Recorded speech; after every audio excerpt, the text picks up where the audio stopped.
అదేవిధంగా ప్రధానంగా రైతులకు అండగా ఉండటం కోసం అని చెప్పి రైతు భరోసా కేంద్రాలు ఏర్పాటు చేసి ఉన్నారు. జగన్ గారి హయాం వచ్చినాక రైతుల పరిస్థితి ఎలా ఉందంటారు? రైతు భరోసా కేంద్రాలు ఏర్పాటు చేసి నిజంగా రైతులకి మంచి విత్తనాలు, నాణ్యమైన పురుగు మందులు, లేదు పంట పండించిన తర్వాత గిట్టుబాటు ధర అందించి ఉన్నట్టయితే ఇంతమంది రైతులు ఆత్మహత్యలు చేసుకోవాల్సినటువంటి అవసరం వచ్చేది కాదు. ఒక రకంగా చెప్పాలంటే కనీసం అష్టకష్టాలు పడి ప్రకృతి వైపరీత్యాలతో నష్టపోయినప్పుడు కూడా కనీసం రైతుల దగ్గరికి వెళ్ళి పరామర్శించిన దాఖలాలు లేవు. ప్రతిపక్షాలు గగ్గోలు పెడుతూ ఉంటే ఎర్రతివాచి పరుచుకుని స్టేజీ ఏర్పాటు చేసుకుని అక్కడికి ఎవరూ రాకుండా చేసి అక్కడ మాత్రం ఉండి చూస్తే రైతులు ఎంత నష్టపోయారో, పంట ఎంత నష్టపోయిందో అనేది ప్రజాప్రతినిధులకి తెలిసే అవకాశమే లేదు.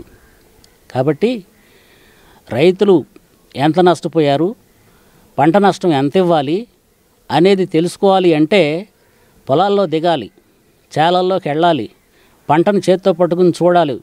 అప్పుడు మాత్రమే రైతుకు లాభం జరుగుతుంది. ఈ భరోసా కేంద్రాలకు వచ్చేటప్పటికి బిల్డింగులు కట్టడం, రంగులు వేసుకోవడం కోసం మాత్రమే తప్పితే ఈ భరోసా కేంద్రాలు రైతులకి ఏ రకంగానూ ఉపయోగపడింది లేదు అని చెప్పుకోవచ్చు. మీరు అన్నట్టుగానే మన రాష్ట్రంలోనే అనేక మంది ఆత్మహత్యలు చేసి చనిపోతున్నారు అని చెప్పి ఎన్సీఆర్బీ ర్యాంకింగ్ ప్రకారం తేలింది. ఈ ఆత్మహత్యలకు ప్రధాన కారణం ఏమంటారు? రైతులు ఆత్మహత్య చేసుకున్నారు అని అంటే అతను చేసినటువంటి వ్యవసాయానికి తగినటువంటి గిట్టుబాటు ధర రాలేదని, చేసిన అప్పులు తీరలేదని, అప్పులు ఇచ్చిన వాళ్ళు ఒత్తిడి చేస్తున్నారని, ఆ అప్పులు తీర్చలేక ఆత్మహత్యలు చేసుకోవడం జరుగుతుంది.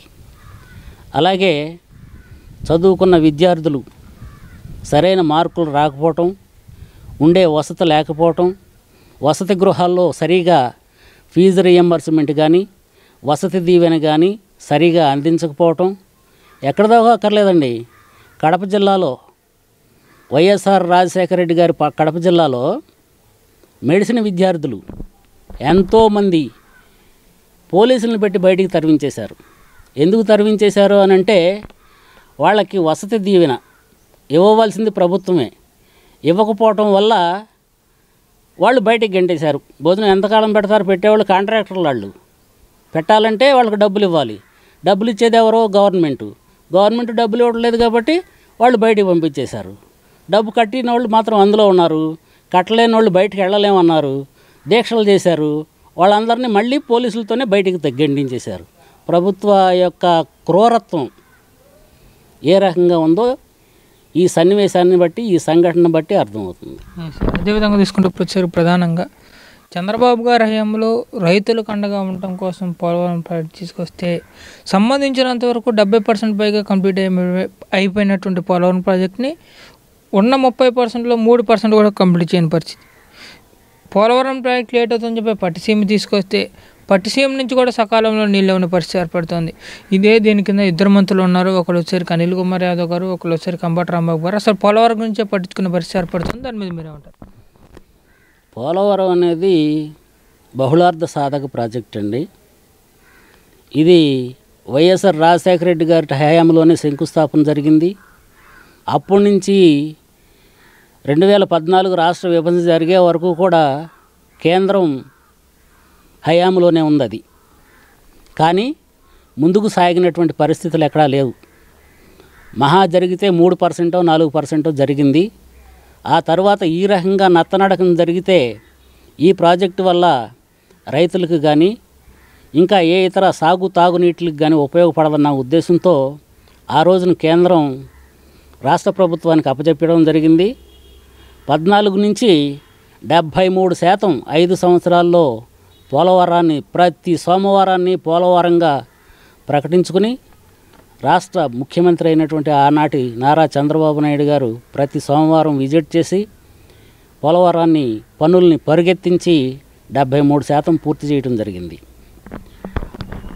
ఈ ఆంధ్రప్రదేశ్ ప్రజల దురదృష్టం శాత్తు ప్రభుత్వం మారటం, ఆ తర్వాత పనులు పడకేయటం, ఆ తర్వాత కనీసం ఇరిగేషన్కి స్పెల్లింగ్ రాని, సాగునీటి తాగునీటి ఎద్దడి అనేదానికి అర్థం తెలియనటువంటి మంత్రులు, 2 మంత్రులు ఇరిగేషన్కి రావడం జరిగింది.